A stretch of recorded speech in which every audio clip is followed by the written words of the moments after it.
Israel और Qatar की जो बीच की लड़ाई है वो उसने काफी हद तक पूरे मिडिल ईस्ट को खींच लिया है। जी हाँ, दिन प्रतिदिन ये लड़ाई आगे बढ़ती जा रही है। इसमें नई अपडेट्स आती जा रही हैं और ऐसा अंदेशा भी है कि इजराइल वर्सेस मिडिल ईस्ट इस बार हो ही जाएगा। पर इजराइल और उनके नेतन्याहू बिल्कुल तस से मस होते हुए नहीं दिख रहे हैं। उनका बस एक टारगेट है कि जितनी जगहों पर उन्हें हमास दिखेगा वो अटैक कर देंगे। इन सब चीजों के बीच में फंस रही है एक कंट्री। Any guesses guys? जी हाँ, हम बात कर रहे हैं यूनाइटेड स्टेट द यूएस की। डोनाल्ड ट्रंप ने अभी इस चीज में, जहां पे इजराइल ने कतर के राजधानी दोहा के अंदर घुस के जिस तरीके से हमास पे एयर स्ट्राइक की है उसकी काफी निंदा की, क्योंकि यूएस और कतर भी बहुत अच्छे ट्रेडिंग पार्टनर्स हैं। इस टाइम पे धर्म संकट में फंस चुके हैं डोनाल्ड ट्रंप। जी हाँ, एक तरफ उनके ट्रेडिंग पार्टनर है, दूसरी तरफ उनकी लॉन्ग स्टैंडिंग फ्रेंडशिप है। चूज किसे करना है वे ये सोचने पर मजबूर हो चुके हैं। इजराइल हालांकि ये बोलता है कि इनसे बोलिए कि अगर इनको शांति चाहिए और वॉर नहीं चाहिए तो इन्होंने हमास को अपने देश के अंदर शरण क्यों दी है। दूसरी तरफ कतर कहता है कि अगर मैंने इनको शरण से हटा दिया तो तुम इनसे कांटेक्ट कैसे करोगे। मैं वेस्टर्न कंट्रीज और हमास के बीच का एक गैप ब्रिज हूं जो क्या कहते हैं एक गैप फिल इन करता है। मैं तुम्हारा कम्युनिकेटर हूं, मैं इन लोगों को, तुम दोनों के बीच की लड़ाई को नेगोशिएशन पे लेकर आ रहा हूं, मैं एक पीस मेकर हूं। और जिस बात से यूएस ने भी अग्री किया कि कतर का बहुत बड़ा योगदान है, अभी तक हमें सीज फायर दिखा नहीं पर फिर भी जो भी बातचीत हो रही है इस वजह से कतर ने सीधे सीधे बोला है अगर मैं हट गया तो तुम किस तरीके से ये आपका हमास के साथ आप कांटेक्ट करेंगे। एटलीस्ट मैं हूं तो आपका कांटेक्ट इनडायरेक्टली हो जा रहा है और मैं चाहता हूं कि ये वॉर खत्म हो। मैं पैलेस्टीनियंस के साथ हूं, मैं और तबाही नहीं देख सकता हूं। पर आपको आगे चल के बताती हूं कि कैसे कतर की भी हिपोक्रेसी इन सब पूरी चीजों में साफ साफ दिखाई दे रही है।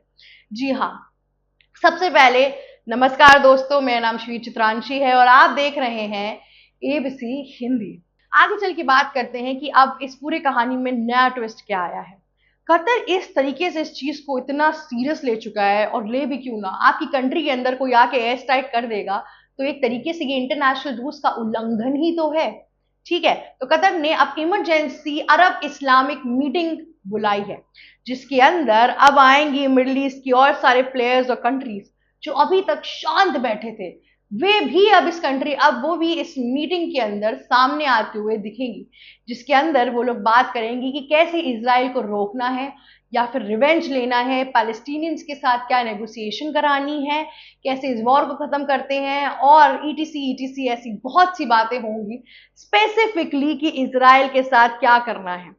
क्योंकि इजराइल ने तो साफ कह दिया है अगर अपने पास हमास को रखते रहोगे तो मैं तो अटैक करता रहूंगा, और जिस वजह से वर्ल्ड वॉर 3 भी हो सकती है। ये जो पूरी सिचुएशन है ये टिपिकली होती जा रही है दिन प्रतिदिन। आपको मैं बता दूं इन सब चीजों को मिडिल ईस्ट अब सीरियस ले रहा है। अभी तक सऊदी अरेबिया, यूएई, ओमान जैसे जो प्लेयर्स हैं मिडिल ईस्ट के, वे इस वॉर में फ्रंट में नहीं आ रहे थे। वो बस एक स्टेटमेंट रिलीज कर देते थे, अपनी सिंपैथी बता देते थे। पर इस टाइम पर ये लोग भी सीरियस हो गए। अभी इस मीटिंग से पहले जो संडे और मंडे के बीच में होगी, उस मीटिंग से पहले ये आपके जो यूएई के प्रिंस हैं वो गए थे मिलने ओमान के क्या कहते हैं लीडर्स से। जी हाँ, दोनों लीडर्स आपस में बैठे, बातचीत हुई जिसके अंदर उन्होंने डिस्कस किया कि कैसे ये इजराइल का जो पूरा एयर स्ट्राइक था ये मिडिल ईस्ट के लिए एक थ्रेट है। आगे चल के ये मिडिल ईस्ट के ऊपर भी अटैक कर सकता है। हमें एक साथ एकजुट होकर रहना चाहिए कि हम पे ये अटैक्स ना आए, ये संभावनाएं कम रहे। जी हाँ, इन सब चीजों पे चर्चा हुई है। अब अगर क्या कहते हैं दुबई के या फिर मैं बोलूँ यूएई के प्रिंस खुद आके इन सब चीजों पे बात कर रहे हैं तो इसका मतलब ये चीजें काफी सीरियस नोट पे जाती हुई दिख रही है। और इसराइल टस से मस होने की कोशिश नहीं कर रहा है। दूसरी ओर यूएस डरा हुआ है। एक तरीके से इन्होंने पहले हौती के साथ पूरी कॉन्फ्लिक्ट कर ली, जिससे हौती ने रेड सी को कब्जा करके रखा हुआ है। पूरा इंटरनेशनल शिपिंग रूट खराब करके रखा है। जो भी शिप मिलती है तुरंत उस पर बॉम्बार्डमेंट, एयर स्ट्राइक्स करने लगता है। पूरी की पूरी पॉलिटिकल अनरेस्ट के अंदर चीजें बढ़ती जा रही हैं। दूसरी तरफ इन लोगों ने ईरान के साथ झगड़ा करके पूरा का पूरा इंडियन ओशन जो है उसको भी गिरफ्त कर दिया है इनके क्या कहते हैं हाथों में। तो ये सब जो इंटरनेशनल शिपिंग रूट्स हैं इन सब में दिक्कतें आ रही हैं। ये सिर्फ यूएस को नहीं आएगी, ये इंडिया को भी आएगी। ये हाँ, ये पूरा आप एक तरीके से आपका शिपिंग रूट जो है ये कंप्लीटली इस टाइम पे काफी हद तक डिस्ट्रॉय होता हुआ दिख रहा है। तो ये सब जो चीजें हैं ये काफी भयावह होती जा रही हैं। ये वॉर कहाँ खत्म होनी थी, ये तो और आगे बढ़ती ही जा रही है। इसके अंदर सिर्फ अब इजराइल नहीं आ रहा है, यूएस भी एक तरीके से पूरी तरीके से इसमें आता जा रहा है। अब आप ये सोचिए कि अब जब बात आएगी कि मिडिल ईस्ट के सारे प्लेयर्स आ गए तो आपको क्या लगता है कि इजराइल अकेले लड़ेगा? इजराइल भी अपने वेस्टर्न अलाइज को लेकर आएगा और तब आएगी इंडिया के पास एक चुनौती कि किसको चुनना है, किस साइड पर जाना है। एक तरफ रशिया यूक्रेन है, एक तरफ इजराइल गाजा है। कंट्रीज बढ़ती ही जा रही हैं, बढ़ती ही जा रही हैं। इन सब चीजों के बीच में बस ईरान को एक होप दिख रही है। ईरान तो पहले से ही इजराइल के खिलाफ था।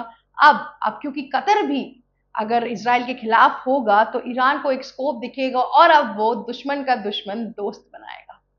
जी हाँ, तो इस तरीके से इस टाइम पे मिडिल ईस्ट में काफी अनरेस्ट और काफी चीजें देखने को मिल रही हैं। आगे चल के ये देखना काफी इंटरेस्टिंग होने वाला है कि अब इस वॉर में क्या क्या नई चीजें, क्या क्या नए प्रावधान सामने आएंगे। इसराइल की जो पूरी जिद है वो गाजा को लेकर, वो बहुत ही एक थर्स्ट है, जैसे उसको पूरा वो एरिया चाहिए। हो भी क्यों ना, ह्यूमैनिटेरियन बेसिस पे ये गलत है, पर आपको मैं बता दूं, अगर आप हिस्टोरिकली और माइथोलॉजी के हिसाब से देखेंगे तो वॉर में जो एरिया लोग हथियार के लेके जाते हैं वो लेकर ही जाते हैं। अगर आप रशिया यूक्रेन की वॉर में देखेंगे तो रशिया भी कहता है कि मैंने जो ईस्ट यूक्रेन अपना तरीके से मतलब जो हथियाया है वो मेरा पार्ट है, वो मैं लेकर ही जाऊंगा, वो नीचे आ ही नहीं रहा है। इसीलिए पीस टॉक का नेगोशिएशन तो नहीं हो रही है और ज्यादा वॉर बढ़ती ही जा रही है, बढ़ती ही जा रही है। तो इन सब चीजों के बीच में ये जो पूरी क्राइटेरिया और चीजें जो बदल रही हैं ये काफी हद तक एक टेंशनिंग पोजीशन पे आती जा रही हैं।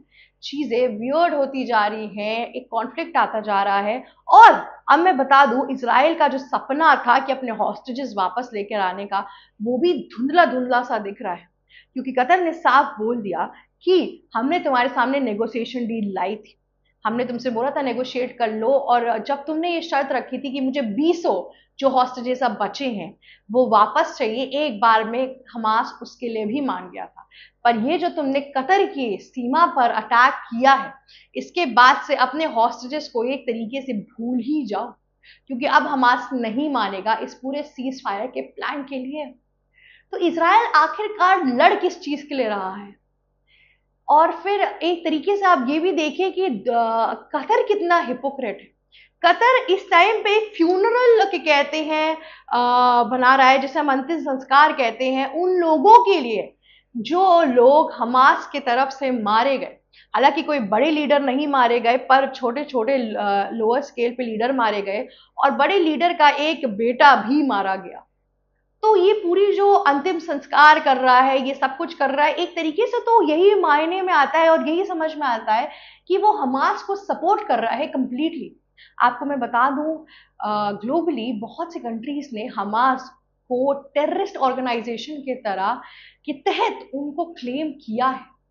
जी हाँ, और कतर का इस तरीके से, सिर्फ पहले तो वो बोलता था कि वो नेगोशिएटर है, वो पीस मेकर है, पर इस तरीके से फ्यूनरल को पूरा क्या कहते हैं पूरा सेलिब्रेशन कंडक्ट कराना, अंतिम संस्कार, एक तरीके से ये सब चीजें खटकती हुई सी दिख रही हैं। क्या और कैसे हैं, कौन किसके साइड है, कैसे चीजें आगे बढ़ रही हैं, ये सब समझना इस टाइम पे काफी मुश्किल है। काफी हद तक ट्विस्टेड होती जा रही हैं। पर यह बात तो तय है कि इस मीटिंग में बहुत कुछ बदल सकता है, बहुत सी चीजें, बहुत से नए रूल सामने आ सकते हैं। और इसके बाद से इस वॉर का क्या होगा, गजा में जो लोग फंसे हुए हैं उनका क्या होगा, ये देखना बहुत ही महत्वपूर्ण होगा।